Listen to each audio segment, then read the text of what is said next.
Welcome to the Ricky Matthews Show from the Citizens Bank Studio. Hope you're having a great day as we continue to celebrate so many incredible people who are working in the trenches to make this such a great place to live, work, and play. Hey, listen, I mentioned last week that I've mentioned it more than once actually on the show about the book that I'm writing, 20 Lessons on the 20th Anniversary of Hurricane Katrina, 20 Lessons Learned from Hurricane Katrina. And my wife, Ann, has been really urging me to finish the book. I started it in the days that followed Hurricane Katrina, and over time, I captured a bunch of lessons, and I've zeroed in on 20.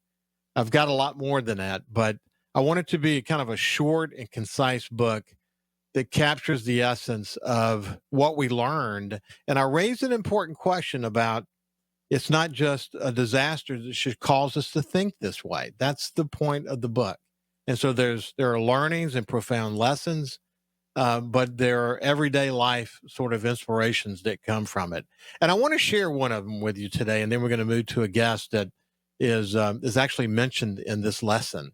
And this is actually, as I have it set up now, lesson number 14, and the title is "We Need Each Other." And I start out with a quote from me that kind of there's something I said many times after Hurricane Katrina, but I said this: in crisis, the world gets small, and we need each other more than ever. And here is the lesson: having learned, actually, I referred to the past lesson at the beginning, so you don't have the benefit of knowing what that is, but I refer to it. Having learned to see humanity in everyone, I soon discovered another vital lesson, the undeniable truth that in times of crisis, we need each other to survive and thrive. During Hurricane Katrina, I often found myself reflecting on the old saying, when the going gets tough, the tough get going. But as the days unfolded, I realized there was a deeper truth at play, one that became my mantra. The world gets small, and our survival depends on mutual reliance. Katrina showed me that no matter how tough we are as individuals, our strength lies in our interdependence and coming together as a community to face the challenges that are too big for any one of us to handle alone, and that nonprofits and volunteers play a vital role in making the community complete. When Katrina struck coastal Mississippi on August the 29th, 2005, the world as we knew it shrank overnight. Neighborhoods were reduced to rubble. Communications lines were severed. And normal systems we relied on, power, transportation, even supplies, were gone. At the Sun Herald, we felt that this acutely. And as a president and publisher of the newspaper, I led a team that was stretched to the limits, operating out of the Biloxi offices with generators and satellite phones, as I've previously shared in other lessons. But we couldn't do it alone. We needed the Columbus Ledger and Inquirer, our sister newspaper in Georgia, to print our newspaper for 11 days. We needed Knight Ridder journalists from all over the country to join our skeleton crew and help us tell the stories that mattered. We needed volunteers to distribute papers at shelters and relief centers, ensuring our community stayed informed. And we needed each other, my team and I, leaning on one another through exhaustion and grief to keep going. This lesson of interdependence played out across coastal Mississippi in countless ways. At Camp Hope, as our Sun Herald building became known, we established supply lines to bring in food and water and fuel, not just for our staff, but for our community members who sought refuge with us. I saw neighbors sharing their last gallon of water, families opening their damaged homes to those who had lost everything, and volunteers from across the country arriving with supplies and support. One of our own Sun Herald photographers and journalist, Jamie Bates, exemplified this spirit of interdependence through his work with Souls for Souls, a nonprofit foundation founded by shoe industry CEO Wayne Elsie.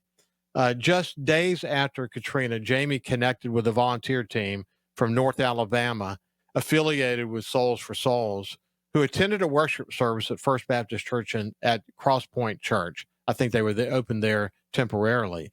Inspired by the 2004 tsunami, Wayne had launched Souls for Souls to provide shoes to disaster victims, a basic necessity when homes and possessions are flooded. Jamie took on the challenge of coordinating shoe distribution across coastal Mississippi, finding host sites like Pass Road Baptist and Cedar Lake Christian Assembly to serve as distribution centers. He secured locations with parking lots, forklifts, and volunteers. Not an easy task when so many buildings were destroyed and occupied. Organizing pre-orders and delivering days where groups picked up pallets of shoes to distribute in their communities, from churches to roadsides to door to door.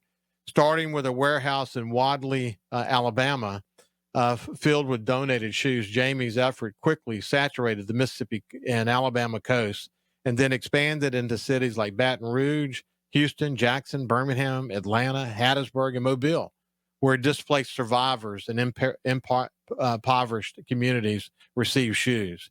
A significant donation of 40,000 pairs of shoes from a German company shipped to Houston boosted the effort. And over 2 years, Jamie helped a group of people distribute 1.2 million pairs of shoes, ensuring survivors had basic necessity to start rebuilding their lives. Nonprofits and church groups from across the nation poured into our region, some staying months, others for years, providing critical aid, food, shelter, medical care, and rebuilding assistance. that we could not have recovered without it. The Governor's Commission on Recovery, Rebuilding, and Renewal, where I served, was another example of people in action, leaders from diverse backgrounds, business, education, government, coming together, setting aside differences to work for a common goal, rebuilding our region better and stronger than ever. We needed each other's expertise, perspectives, and determination to create a vision for the future. One moment that crystallized the lesson for me was watching the community response at relief centers. People from all walks of life, rich and poor, young and old, locals and outsiders, stood in line together waiting for food, water, and news. There was no hierarchy in those lines, no division by status or politics. The world had gotten small. And in that smallness, we found strength in our shared need. I realized that no one could weather a storm like Katrina alone. Not me, not my team, not successful businessman like the one that came to the Sun Herald for help, as I have shared. We all needed each other more than ever. That interdependence was our lifeline, the thread that held coastal Mississippi together when everything else was falling apart. Through this experience, I learned that nonprofits and volunteers make a community complete by meeting needs and filling gaps that individuals and governments alone cannot address. In Mississippi, we have been through so much as a state: hurricanes, economic struggles, historical challenges. That quality of interdependence and care is woven into our DNA. That's what resonates with people who visit here. They see something in our hearts and in our souls that draws them in. We care. The non-local nonprofits and churches who came here after Hurricane Katrina saw this too. They were inspired by the Mississippi human spirit, by the way our people are, as Governor Haley Barbour often said, hitched up our britches and got to work. The spirit of resilience and community inspired them to stay, some of them for months, others for years, working alongside us to rebuild. Their presence was a testament to the power of interdependence, showing our need for each other transcends geography and brings our community, it brings out the best in humanity. 20 years later, as I reflect on the intense days, I'm struck by the sobering question: why does it take a crisis to remind us that we need each other? It shouldn't. The lesson continues to guide my work today on this show as we focus on highlighting the role of nonprofits and volunteers in meeting community needs and filling gaps across our state. I share stories of organizations and individuals who step up, just as they did after Katrina, like Jamie Bates, whose ongoing commitment to giving back, such as his efforts to help the homeless community, continues to inspire me even today. To support Mississippians in times of need, reinforcing the importance of interdependence and building strong, resilient communities. The lesson Katrina taught me is this: We need each other, especially when the going gets tough, because no one can face the greatest challenges alone in any situation, whether it's a disaster or personal struggle. We have to recognize our strength lies in our connections, in the community you build, and the support you give and receive. Reach out, lean in, and remember that the world gets small when times get tough. And that's when we need each other the most. Because when you do, you'll find that collective resilience to overcome, not just in a crisis, but in quiet, steady moments that define a life well lived. That's my lesson. And when we come back on the other side, we're actually going to be joined by Jamie Bates. We'll see you after this break. Welcome back to the Ricky Matthews Show from the Citizens Bank studio. And as I read before we went to break, lesson number 14 from the book that I'm writing about 20 lessons learned from Hurricane Katrina on the 20th anniversary. In crisis, the world gets small and we need each other more than ever. The name of that particular lesson is We Need Each Other. So now let's move to my friend Jamie Bates, who's actually referred to in this lesson. It's the longest of all the lessons that I've written, but it's so important because it talks about how, here's a guy from Germany that sent shoes, and people from all over the United States that came to help us. There's a significant interdependence, Jamie, that comes out when we're in that moment, isn't there? 100%, Ricky. I think it all boils down to, if you read the Bible, if you're a person of faith, it comes down to two things: love God and love one another. Yeah, I agree. Listen, there's a reflection that I hadn't read. It's just a couple of quick questions, but the reflection will end each of these lessons. And the reflection that related to this one was this: who do you need in your life right now, and who might need you? Take a moment to reflect on how you can strengthen your community by leaning on each other, perhaps through supporting a local nonprofit or a volunteer effort like Jamie Bates did. Your Souls to Souls effort was really powerful. Your work with the homeless and so many other nonprofits along the way. Jamie, you've literally, I've said this so many times on the show, you've always inspired me by your willingness to sort of quietly give back to the community and how much that drives you in your daily life. Thank you, Ricky. It's just really, it boils down to trying to be responsive to what God puts before me. I believe that He intends for us to love one another, to care for one another, to be there for one another. Life can throw distractions at us that keep us from those things, from volunteering, from being our best selves and having life balance. And it's so important to me to work toward that. I love working. I love the work that I do. But more than that, I love giving back. So you saw the sobering question that I asked myself in this particular lesson. Why does it take a crisis to remind us that we need each other? When the busyness of a disaster situation starts to kind of fade, everyone kind of moves back into their daily lives and into their silos. And we forget what drove us in that moment and what we learned about humanity during that moment.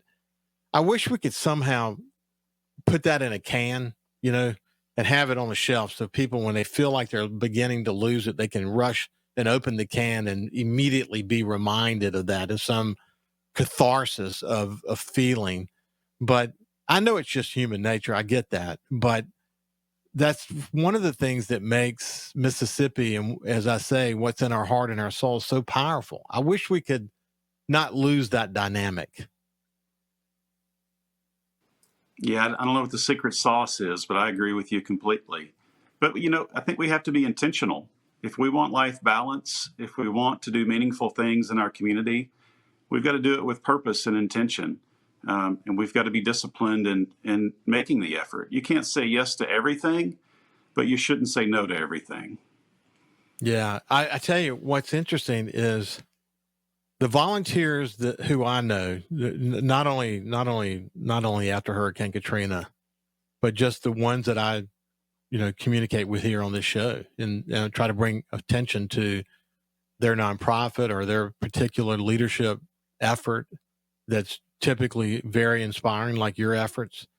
Um, they're not looking for recognition, but there's always a bit of frustration. And the frustration is that we see the problem, we see the gap that needs to be filled, and we're having difficulty getting people attention on it so that we can address it properly. I know that describes the way of the world. Truly, it does. But we are lucky in this state, especially here in coastal Mississippi, as a result of Katrina, that we have many more who are willing to get involved than who are not willing to get involved. And as a result of that, we're able to solve a lot of problems, aren't we? 100%. I look to the work that Butch Osterlet's doing right now with his foundation. He's really trying hard to understand the issue of homelessness on the Mississippi Gulf Coast. And instead of, telling everybody else what he thinks should happen, he's listening to everyone else. He's brought together all the important groups on the coast, or many of them, and looking for more to join us. But we meet once a month to discuss, what works, what doesn't, where are the needs, trying to really understand why people are homeless on the coast, and trying to figure out ways that we can help in meaningful ways that help make a person whole again. And it's important to us that, we want to help the homeless on our coast, but also we want to be mindful of the impact that has on our businesses and our community. There's no easy answer, but I commend Butch for taking the time and the investment to organize people, these organizations, to ask the important questions and to listen. Yeah, I've listened. Bishop Kinnaman from the Biloxi, from the Biloxi diocese, the Catholic diocese, is a friend. He fishes with me from time to time, and we just share thoughts with one another. And he has, as you know, been deeply concerned about the homeless community. And I talked to a long list of people who have deep concerns, as you do. And sadly, to be honest with you, it's something that I hate to think too much about. But with the Super Bowl coming to New Orleans and Mardi Gras and all that, we see this, an increase in the number of homeless here. They kind of push them out, and they become the challenge for coastal Mississippi. That's really unfortunate, isn't it? It is. That push was going on long before the Super Bowl. I mean, maybe in anticipation of it coming 2 years ago is when it started, really. They would bus people here. And I say they, I don't know exactly who was paying for the tickets, but homeless individuals were being bused to Gulfport, Biloxi, put in our community. And that's part of the issue for me, is that one community can't do a great job of providing resources for the homeless and succeed. Because once they do, it attracts more people, and your neighbor says, well, okay, we'll send our homeless to you. I think it's important that we have a regional approach to where every city has a group of organizations and support with the city and state, and that we're all making an effort to help the homeless in our own community and not shipping them somewhere else. Yes, that's actually a really good point. I mean, this notion of there's a fine line between making them not homeless and providing a lot of that for them, and trying to create a scenario where they can be dependent or independent. That's, and as you and I have discussed before as a result of the work that you're doing with Gulf Coast Community Ministries, you've really been able to get this terrific insight. And Todd Trenchard and I have had long conversations about Butch's efforts, which are very inspiring, to try to understand the situation. That sweet spot, though, is a really fine line, isn't it? Yeah, I mean, we have not discovered a community in the United States that has completely figured it out, and that's the sad reality. I think we need to think deeper about what's causing homelessness across our country, not just in our community, but like I spent a brief period as a volunteer firefighter. My dad was a fire commissioner when I was a kid. So I think about this, relating this to fighting a fire. Whenever you put water on a fire, you don't spray the top of the flames. You hit the base of the fire. You take out the fuel source, and that's what puts the fire out. And so for me, if you're going to really address homelessness, it's got to be multifaceted. You want to feed people and clothe them and help them find housing. But if we don't figure out the root issues of what's increasing homelessness in our country, it's not going to end or get better soon. Big challenges. But again, taking a step back up, more of sort of the 50,000 foot view, homelessness as one of many issues that are gaps in the community that are filled by nonprofits and are filled by volunteers.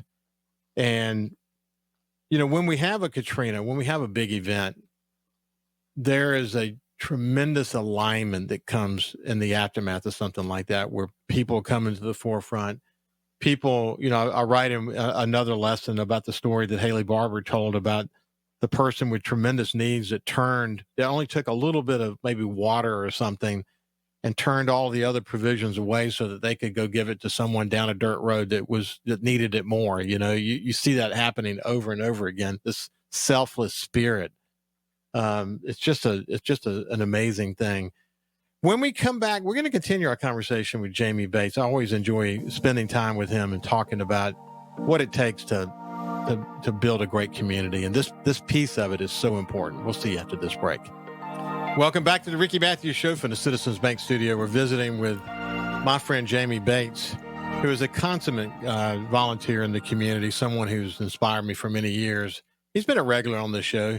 You probably know him from, James Edward Bates Photography. He's a terrific photographer, award-winning photographer. And he also owns Daddy's Barbecue, and he's really good at that as well. We're going to shift gears here a little bit. You should know that we're actually pre-recording this show because this is when Jamie and I could connect. It'll be playing on Tuesday. But what will have happened this past weekend is Hogs for a Cause. We've actually done entire shows about Hogs for a Cause and what this mission is all about. And Jamie and his partner and team have done extremely well over the years. But why don't we start with this? Tell us more about why Hogs for a Cause is so important and what it means to you as a barbecue team. Ricky, Marcio Borgazon, my buddy who is the founder and team lead for Hog Addiction, he would tell you the same as I, that Hogs for a Cause is absolutely, hands down, our most favorite competition to be involved with. In most competitions, you're going to show your skill set and hoping to come home with a little prize money. That's not what this is about. Nobody takes home prize money. We all put up the money to be a part of the team. We make a commitment to raise money. And each year, so far, that has increased. We're hoping to do that again this year. Last year, I believe it was $4.8 million raised at Hogs for the Cause. You have about 100 teams that come together and cook a whole hog, a few others with pork butt. We're doing our best to come home with another trophy. But at the end of the day, we're just happy to help kids and dealing with cancer. Yeah, so that's at the root of it. Hogs for a Cause has really become a super popular competition. But tell us more about what the money goes to help with. Yeah, they provide housing for families that are having to stay at the hospital with their kids who are going through treatment, surgeries. The Hog House is a place in multiple cities where families can find refuge and don't have to pay to be there. The funding that's raised at this competition and throughout the year helps to support building those houses and to pay the staff to be there, the cleaning, the upkeep, the insurance, all that's required. But also, Hogs for the Cause gives out grants to children and their families, even in South Mississippi. If the kids are going through a treatment dealing with brain cancers primarily, they can apply for support, and the organization gives out those grants. So it's 100% to raise money for this effort. A couple of guys got together a number of years ago to start this. It's grown with tremendous support. They can't do it alone. They don't do it alone. It's by people coming together, just like we talked about Katrina earlier. It's a group effort, and we have a great time doing it. Obviously, the weight of a child dealing with cancer, their family working to protect them and care for them, and get the best treatment they can for them. That's stressful. But gosh, I wish we could control everything in life, right? We're doing our best to give back and to help provide money and try to relieve some of that stress that comes with those things that these kids and their families are dealing with. Well, listen, Marcio Bargasan and you have joined me on shows in the past to not just talk about Hogs for a Cause, but also just about the competitive situation related to these barbecue competitions. People are a lot more aware of these things today, incidentally, because of social media and Netflix series that are focused on these kinds of things, these reality shows. But it literally is a reality show when you guys are doing what you're doing. And Marcio's, and with your help and the team's help, he's got a tremendous attention to detail. That's what I remember about talking to him, which is one of the reasons why you continue to do well in competition. But it's a fascinating, very orchestrated process, isn't it? It is. The details are everything. So much so that I will say a major food network has inquired about coming to visit us in the tent and film Marcio's efforts and the team's efforts. And he turns them down because he's so focused on perfecting what we're doing and turning in the best product possible, and doesn't want to be distracted by cameras. And, you have a film crew come in and you may have 10 or 12 people in your tent while you're trying to prepare a hog. And he's driven, he's focused, but, the competition is one thing, but the sense of community and just hanging out with our friends, building on relationships, coming together as a team when we need to help our community, and just laughing together. It's just a great thing. Yeah, Jamie, I don't know if I've ever asked you this before, but you go back and look at the history of Daddy's Barbecue, and you can remind people briefly that history. But as it relates to working with Marcio and that team and the work that you're doing there, I bet that significantly influences the quality of the food that you're able to provide at Daddy's Barbecue. It's just probably made you better, hasn't it? I'd attribute a lot of that to Marcio, just in his friendship and always challenging me to be better. Certainly I've learned some things from him over the years, and that's been valuable, but it's not why I'm there. Just trial and error has really helped me with the barbecue. My dad had a rib shack when I was a kid or in college. And honestly, I didn't spend a whole lot of time with him there, as sometimes kids don't do. And I regret that. But I have challenged myself to pay attention to the details, to learn, to try to perfect everything that we do, and in some way make him proud. Well, that's cool. So tell us about Daddy's Barbecue, that business that you have these days. How's it going? And explain people how it works. Yeah, so we do pre-order pop-ups. I get calls almost every day, people wanting to come and get plates from us, but we don't do that. 2 or 3 times a month, we'll have an event that we put on our social media and website where you can order food ahead of time. Slab of ribs, pork butt, pulled pork, peach cobbler, banana pudding, our hams. We're doing spiral hams that are glazed and double smoked for Easter coming up. And that'll be our first event for the year. I'm also a photographer, so Mardi Gras kept me pretty busy with Gulf Coast Carnival and Athena and several groups, Southernettes and others. And I'm just starting to get to where I can breathe coming out of that. And we're going to kick off the barbecue again with Easter. Marcy and I did 2 whole hogs for Man Church at First Baptist in January. And prior to that, my last cook was for New Year's. So I'm ready to get back to the smoker. Jamie, I've always been curious about this, since there's kind of a bit of a theme today related to what we learned after Katrina. You are I mean, you were, and you also worked with. You're talking about working with Marcio, but the team you had, the photography team that you had the opportunity to work with at the Sun Herald, award-winning, terrific team.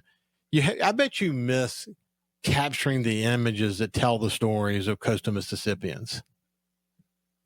You don't know how much I miss that. I really, when I entered photojournalism, working for newspapers, I had no clue that would not be my career for the rest of my life. I couldn't see a world beyond being a photographer.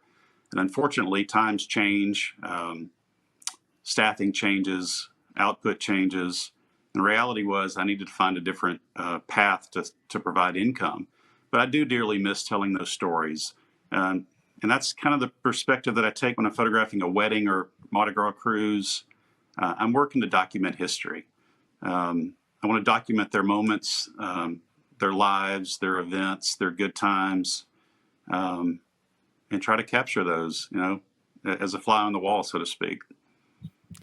Yeah, gosh, man, again, I've had the opportunity to work with throughout my career some of the best photographers in the world. And you just see the world different. You can see something, and then with that camera in your hand, you can frame it in a way that doesn't just take a picture, but it tells a story. And you're just masterful at it. I mean, I love seeing the creativity and the innovation of great photography. And by the way, that team, again, the team you worked with at the Sun Herald, they were second to none, weren't they? Yeah, I wanted to touch on that. They inspired me. I think we fed off of each other. Each photographer had things that they were better at, sometimes weaker at. We can't be great at everything, right? But gosh, like Tim Isbell had a knack for catching a ball at the fingertips of a football player as he's catching a play, and he's dedicated to like documenting USM games, and even coastal sports here he's still photographing, even though he's not still at the paper. It's part of what drives him and what he loves, so he continues to do it. Yeah, the team was incredible. We had a back room on the other side of the newsroom with a wall dividing us for a long time. So we were separated in some sense from the rest of the newsroom. And I know some editors didn't love that, but we really had a chance to talk with one another and share good experiences. And I do miss it. I miss all of them. Yeah. I can remember going into the photography area and, through the door that takes you into the dark room. And when we were still, shooting film and having to bring that skill set to the table. But time has changed so dramatically. The digital tsunami has just changed all media, for that matter. I mean, we're in a level of media disruption now that's, I had the opportunity to see it coming, maybe more so than a lot of people, just because of what I was involved in. But I don't think anyone could have imagined the kind of disruption that we're seeing today. It's just truly amazing. Hey, when we come back on the other side, we'll have a final segment. I'm actually curious to hear from Jamie. What's his most cherished image when he worked at the Sun Herald? We'll see what his answer is when we come back on the other side. Welcome back to the Ricky Matthews Show from the Citizens Bank studio. That last line of my lesson that I shared today said that interdependence was a lifeline, the thread that held coastal Mississippi together when everything else was falling apart. That big learning after Hurricane Katrina. And the Sun Herald employees were out there capturing that. The photographers, Jamie Bates having been one of them, working hard to capture that. Jamie, do you have an image that just stands out to you that you'll never forget? You took thousands, but is there one that just sticks out?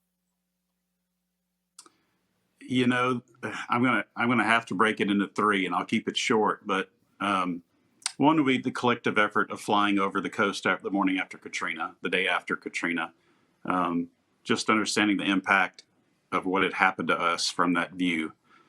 The next would be I was on assignment to go and photograph a children's boutique on Tea Garden just a daily business assignment, to feature their business and give them some publicity and remind the community that they were there.